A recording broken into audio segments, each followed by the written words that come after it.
CLYDE Maize 13-year cask strength Alabama style whiskey.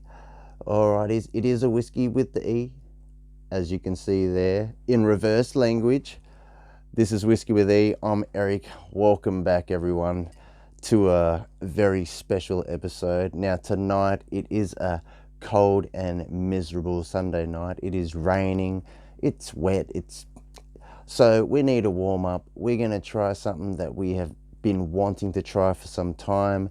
I have never tried any product coming out of CLYDE Maize before. I have seen their releases at Dan Murphy's, but I could never pull the trigger on it because the price, and I'll just go with a Wild Turkey 101 or something. But when I seen this and seen limited edition or limited release, but keep in mind, don't get fooled and think limited edition, that means it's special or anything like that. But sometimes limited release can mean it was a limited release.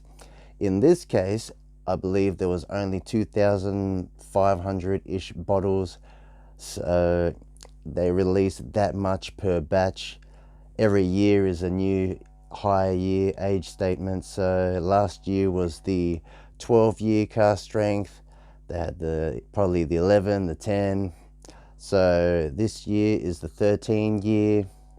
You know what? Let's get right into it and we'll give you my thoughts. So first time trying their product.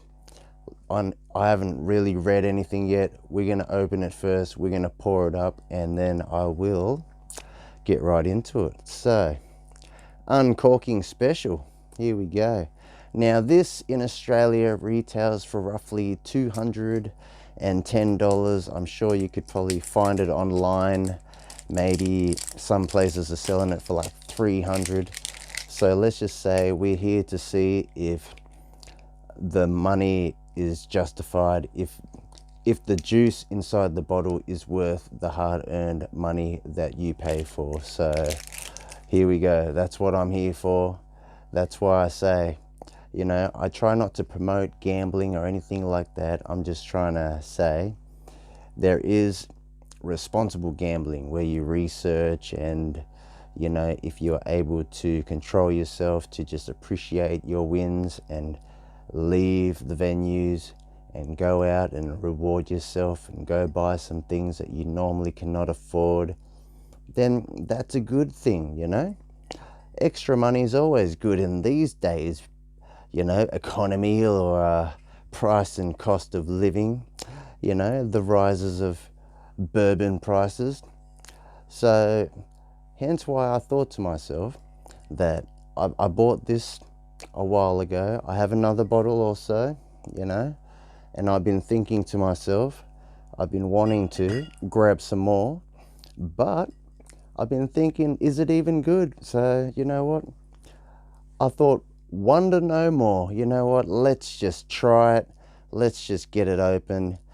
Sometimes you're like, you want to hold back and you don't want to crack bottles, but I figured it's a celebration. It's been a long weekend, a lot of ups, a lot of downs, a lot of happiness, a lot of sadness.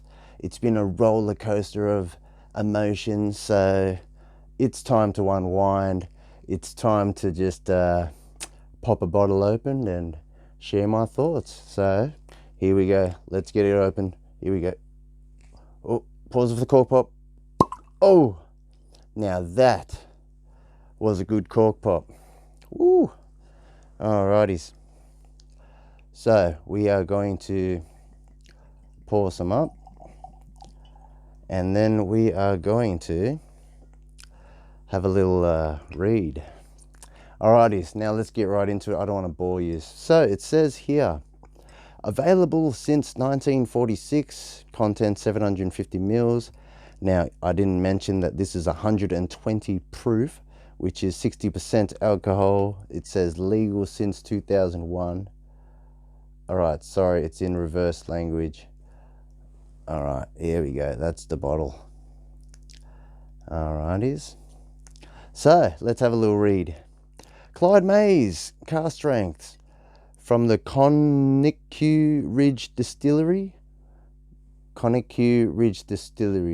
Interesting. Forgive me if I am pronouncing that wrong. Conekuh. Anyways, all right, carry on. Distilled and aged for 13 years in charred American oak barrels. Small batch, aged 13 years, handcrafted. The original limited release Alabama style whiskey. There's a CLYDE May signature right there on the bottom. Alrighties, now when I said small batch, don't be fooled by the term small batch. A small batch doesn't necessarily mean small batch. You know, it could mean like millions of bottles all mixed together to create this small batch that they say. But sometimes there is small batches. Sometimes they will verify that on the bottle. You know, this release was made out of this many barrels or whatever. So we know that this was only 2,500 bottles, so I don't know how many barrels. I was going to try to work out some mathematics, but there you go. Maybe there's some knowledge on Google on this. But anywho, we are going to have a little read at the back now. All right. CLYDE May. CLYDE May lived outside the law. He was a moonshiner by trade and craftsman by heart. Using hand-built copper stills, fresh Alabama spring water, and the finest local grains, he vowed to make the best darn whiskey Alabama ever tasted.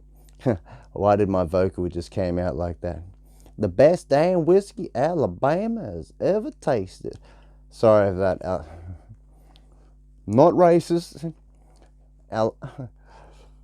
When I hear Alabama, growing up in Australia, you know what we think here in Australia, guys? We think Forrest Gump. Rainbow, Alabama. There you go. Anyways, classic movie. Lives on. All right, back to the bourbon. This 13-year-old American whiskey celebrates Clyde's creed and iconistic life. Bottled at cask strength with a nose full of citrus, peach, and cedar, followed by layers of rich spice, apple, and oak, and the palate finishes with a lingering my reading, sorry, boring use, lingering complexity of zesty orchard fruit and white pepper. Sip neat or serve white. Serve with one large piece of ice in your favorite vessel for enjoying fine spirits. Distilled in Indiana. All right, that just sparked some bells. I read that and I thought, distilled in Indiana. So maybe this juice in here, this whiskey liquid, has been sourced from MGP. Squib. All right, now, but it says bottled by Conekuh Brands. So for them to call it their whiskey, they got the whiskey and then they bottled it under their label. But it says Conekuh Ridge Distillery, so you know, at first you think, what was it, distilled in Alabama from this distillery, or did they source some from MGP and they're doing the adding in the apple thing? We're not going to get into that, but I believe there is some form of adding of fresh apples into the producing of this whiskey at some point in their normal releases. I'm not sure about this one. I mean, it doesn't say anything, but 750 mils, 60% alcohol. See, well, that's the only things really. I mean, everything else seems pretty good. It says cask strength. I mean, it doesn't say unchill filtered or anything like that, but I'm only assuming it is. But let's get right into it. I just thought I'd bore you for a bit and let this open up.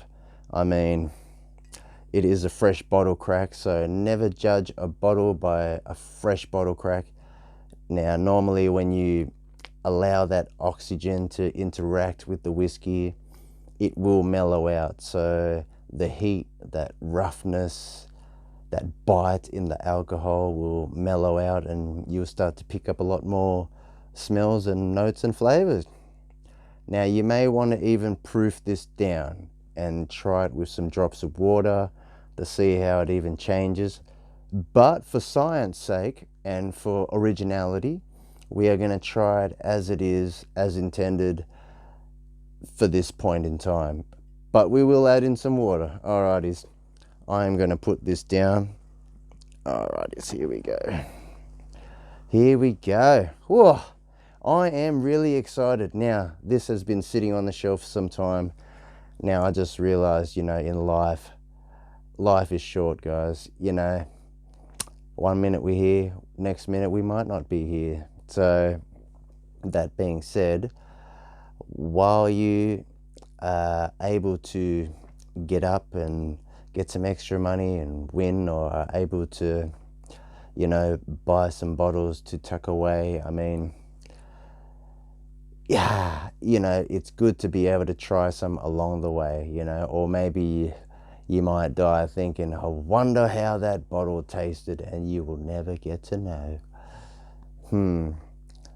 But that being said, there will be some bottles out there that you're probably thinking that is irreplaceable, and,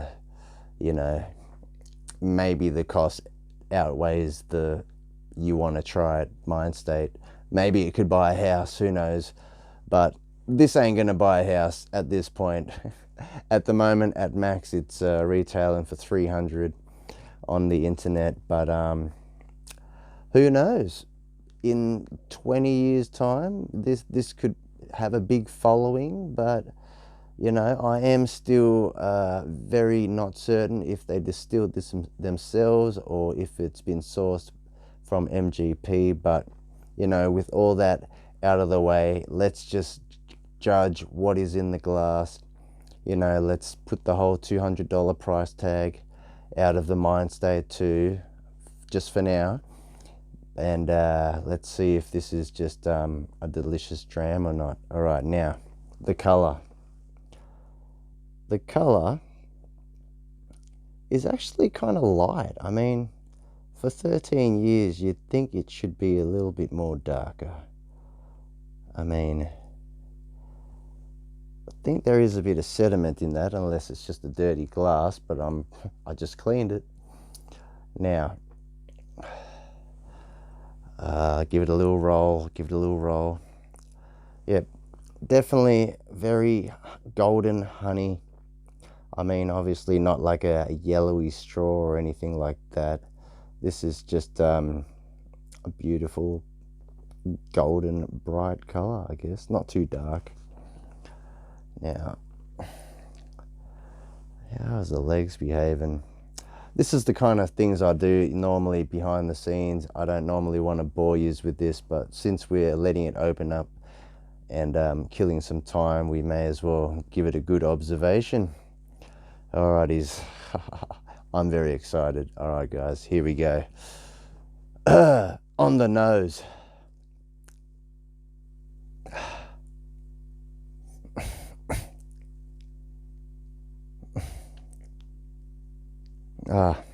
Alright, so that alcohol, the fumes, is jumping out at this point. It just did some funny things to my nose. But underneath all that, this is a sweet, there is a sweet oaky vibe about this.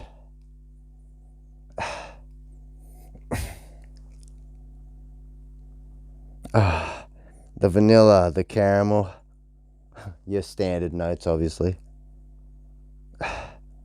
But there is like a red fruits kind of vibe about this as well.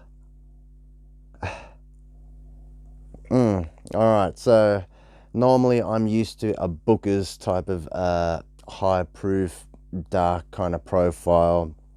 Now, Rare Breed Wild Turkey normally has that Wild Turkey profile, which is typically in the dark kind of vibe as well. This,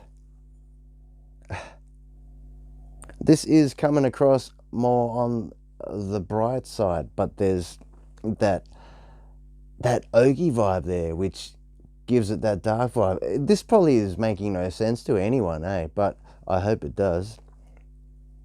That oaky vibe does travel through to be, you could interpret it as smoky or cedary, kind of like a cigar.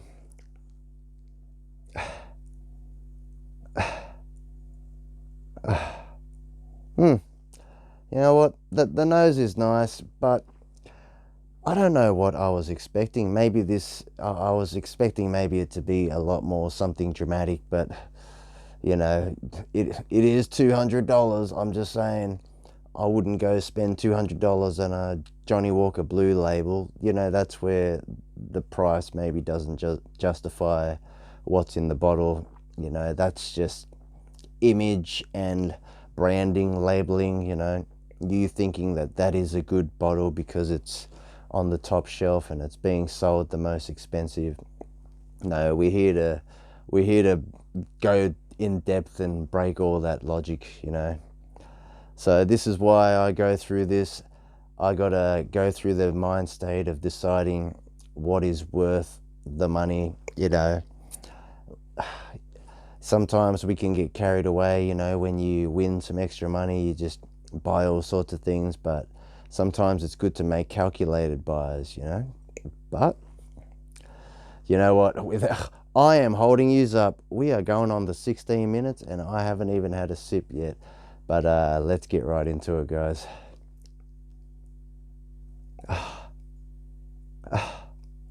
All right. The more this is opening up in the glass right now, that creme brulee toasted vibe is coming out, which I love in aged bourbon. Not bad. All right, I'm gonna get right into it. I can't wait any longer. Cheers, everyone. Drink responsibly, especially if it's 60%. Alrighties, here we go. Look at that. Look how slow that drip is coming down.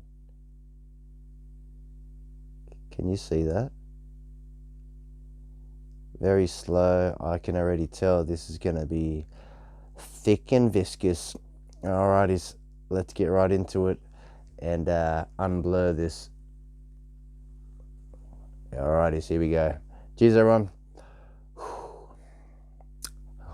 First drink of the night too. It's been a long weekend, well needed, and happy birthday, my princess. Thinking about my princess gets me sad, but we're not here to be sad. We're here to see how this makes us feel. Hopefully it will make us feel happy. Alrighties, let's go.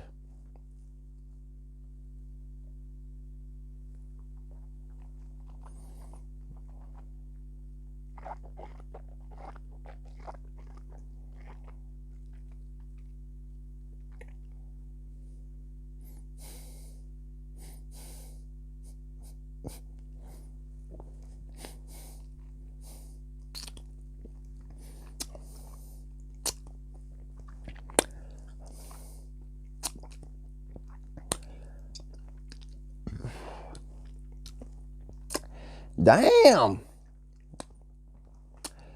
I don't know if that was a damn in a good way or a bad way, but let's just say, first sip of the night, that drank really hot, very spicy, but there were some elements of like an orangey, citrusy note that comes on. I mean, I did splush that around. My mouth is tingling right now, all around here. Alrighties, but overall, it's like, I don't know. It's not like the flavors carry on to be like a long, beautiful finish or anything like that. I mean, trust me, guys. I want to like this. You know, I did everything I buy. I use my own money, so you know that's why it's going to be the most honest review. You know, it's going to be my honest opinion. It's not like they send this to me and I have to be nice and give them a good review. You know, that's why everything's so controversial nowadays. You know, if people are reviewing things and they're, or magazines are giving reviews of certain things, and maybe they're like working together, or, you know, wine industry, or yeah, it's all linked. So hence why we gotta judge for ourselves as the consumer what is the best bang for our buck, and not get sucked into the politics and the hype and the whole, what do you call it, you know, that image, you know, the trend, you know, when everyone's like, oh, this is good, and the prices go all crazy, and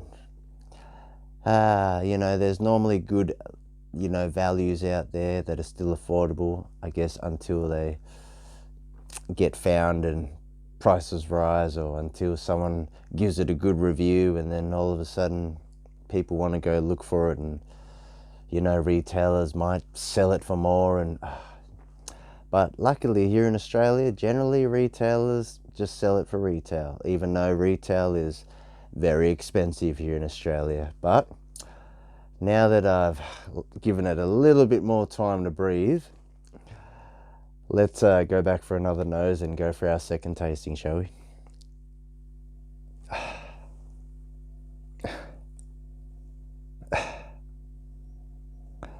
Yep.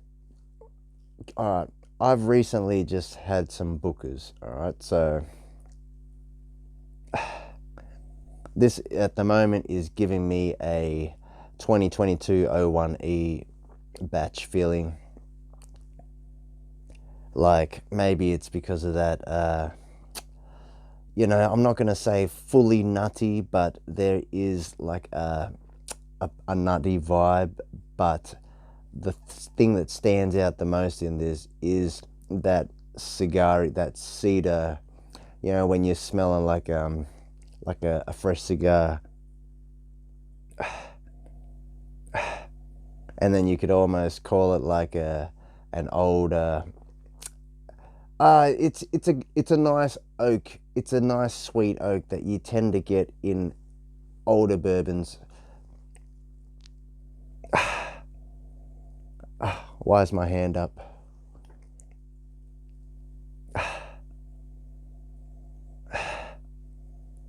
Yeah, it's almost like some slight strawberries or something is coming through amongst all that vanilla and the caramel. But I mean, this is going to be one of those ones that you're going to need to give time to open up. I mean, it is a fresh bottle crack, 60%. We will add in some water to see how this tastes proofed down, but I just like to see how things are as is. But here we go, second sip.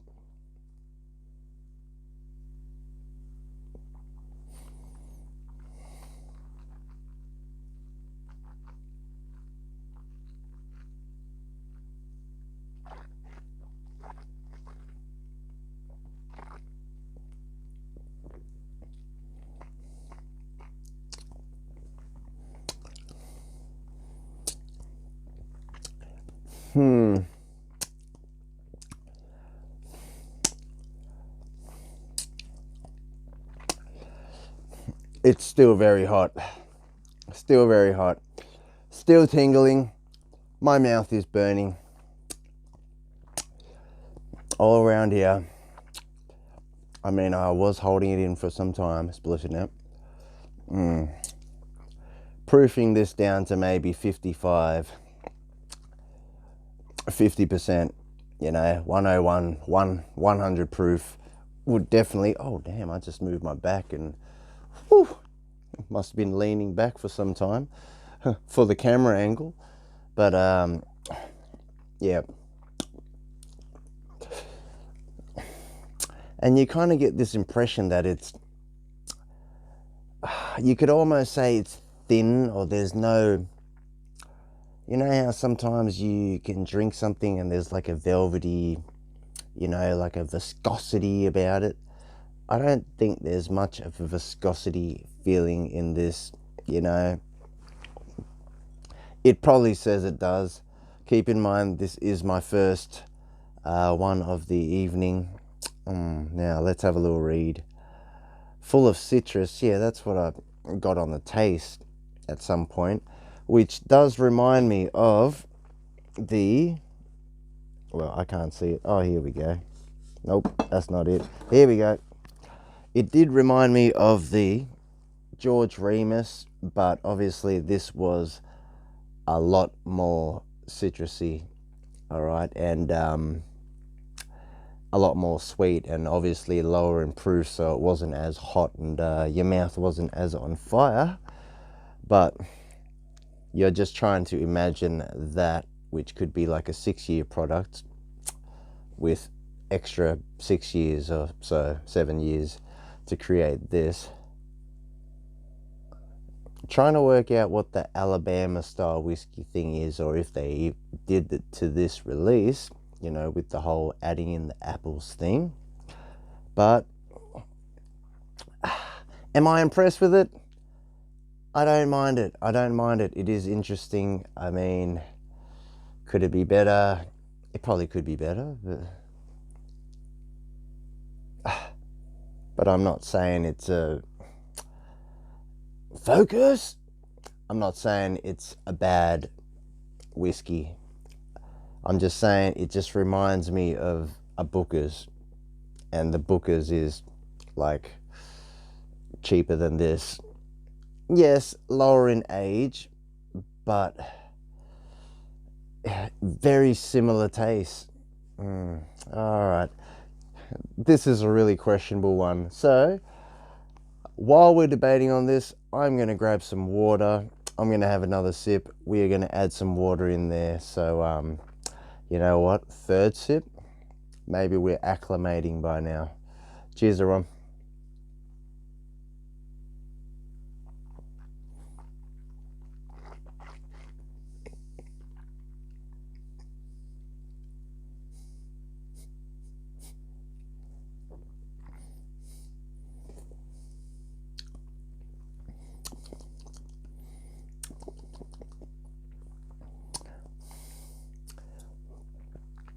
I'm trying to work out what that is. It almost reminds me of like some kind of like a, you know, like, I don't even know what I'm saying anymore. This is confusing me. But that cedar note does stand out. It is smoky. It is hot. It's spicy. I just want it to be a little bit more sweet. But this is why my blending mind comes in, ladies and gentlemen. This is why I probably will add in maybe the Bundaberg rum, or maybe... haven't even reviewed this. Mr. Pickwick's Tawny, at least 20 years old, so there's some age there. You know, I tend to like to add a drop or two into some bourbon or scotch or whatever whiskey I'm sampling, just to see how it goes. You know, it's pretty much making your own limited edition expression of something. Oh, for all those that hasn't heard about this, Jim Beam actually does a release. It is a small batch. This is what I mean. Focus! Who actually knows how small the small batch is. But anyways, the point of this is a Kentucky straight bourbon whiskey, but it is finished with some tawny. Hence why I like to add some tawny into some bourbons, you know. You can make a better version than this. Now, that used to come in a...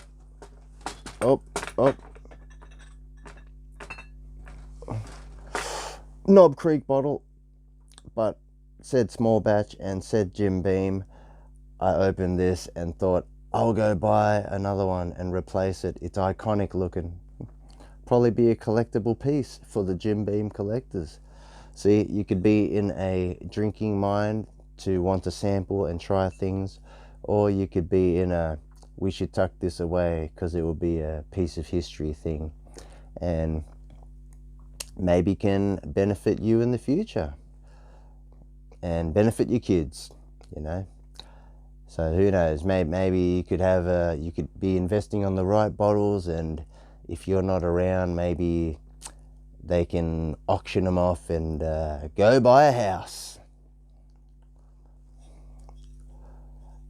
Whoever knows why, well, you know, long term, right? But anyways, cool bottling, right? All right. Oh, bit of wobbles. All right, back to it. So on the nose now,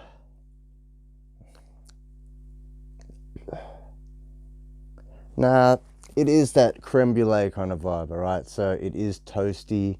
It is, I'm going to call it cedary, you know. It's not smoky like a Lagavulin, Isla smoke style of things. This is like you're just smelling a cedar, like a cigar, so you're thinking it's smoky, but then there's that oak from the 13 years, which is giving it that vibe as well. But do I like it? I like the nose. I'm enjoying it. I'm just trying to justify if it is worth $200 something. I mean,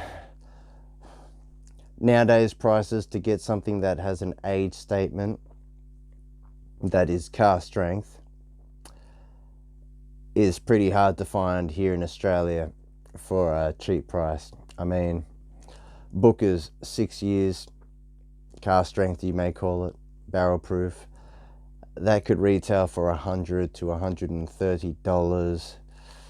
Your rare breeds, you know, they're $100. So to get something that is 13 years, maybe it's worth it for you to try it. But me tasting it, me thinking, if you're putting all that marketing and all the limited release, only 2,500 bottles, or, you know, that kind of mind out of the factor, and you're just tasting it, then maybe you just go buy Booker's and save yourself some money and maybe enjoy the similar experience, same experience. I hope this tones down with the heat. All right. Anyways, oh my goodness, we are going past half an hour. Who is going to even be listening to me discussing this? But anyways, much love to you all. If you are watching, you are all loved and appreciated. Like, comment, subscribe. Let me know if you have tried this CLYDE Maize 13-year cask strength Alabama style whiskey, which says it's distilled in Indiana but bottled by Connett Q Brands. See, marketing can be trickery. That's why I'm just confused right now. Lived outside the law, you know, I've already went through this, but using hand-built copper stills, fresh Alabama spring water, and the finest local grains. So this sounds like they're making it, but then it says Indiana, so I don't even know right now. Let me know in the comments if you know if they distill this themselves, or if they have been sourcing it from MGP and maybe do something to it, maybe run it through their still with some apples and then bottle it and call it Alabama style whiskey. I guess, what would I call whiskey if I source some barrels from America and bottle it here? Australian style whiskey. Yeah, I guess. But, you know, we got to be transparent, guys. But I do appreciate the cask strength. I appreciate the high age. There you go.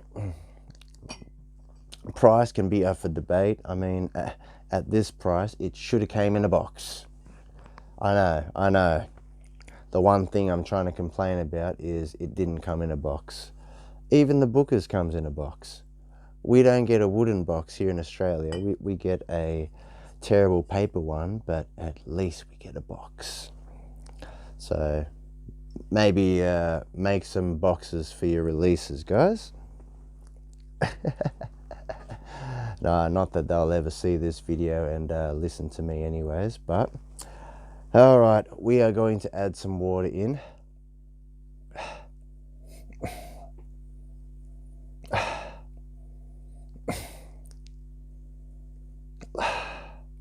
Trust me, I am trying to want to like this.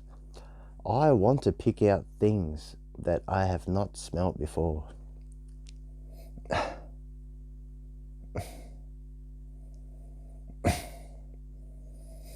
And at the moment, it is just very reminiscent of Booker's 2022 01E at the moment.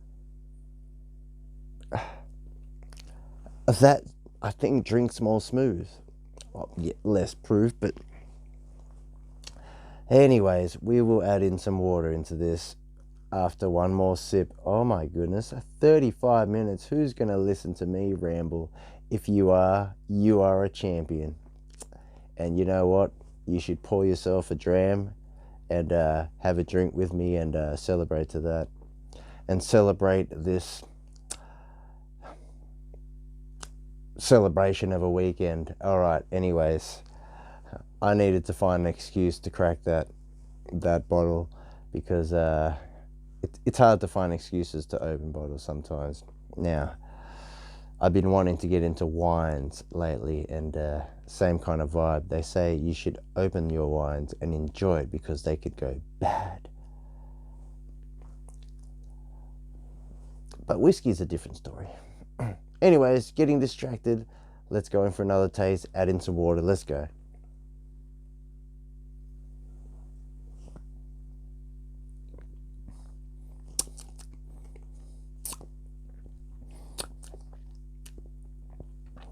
Initial sweet orange zest,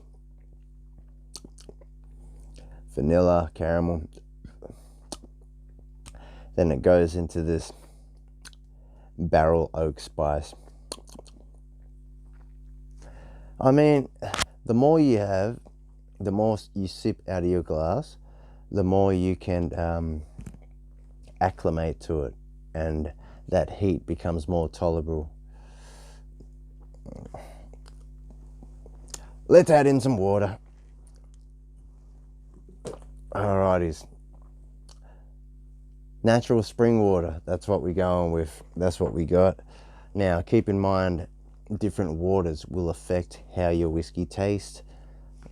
Tap water can make it go bad. Maybe you should use beautiful distilled water. Some beautiful Kentucky water. Who knows? Everyone always tries to promote their water, right? Especially in the whiskey industry. Every little made out of the finest water that runs through the spring. That you all heard it before, ladies and gents. All right, we're gonna add in a few drops. No spoons here, no measuring thing. We're gonna just, here we go. There we go. That's all we need. You can even add in some more, but like I said, I wanted to try it at 50. I think that should be 55 to 50. Let's see.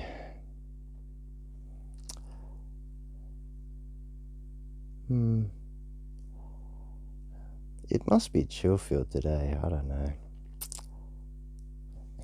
All right, let's see if the nose has changed after a few drops of water. Here we go. The nose, the same.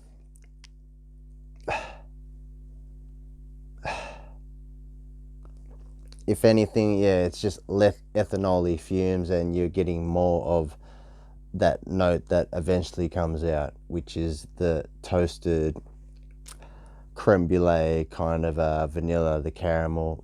This is all good, mind you. I was just really wanting more, that's all. $200, you know, you want something dramatic.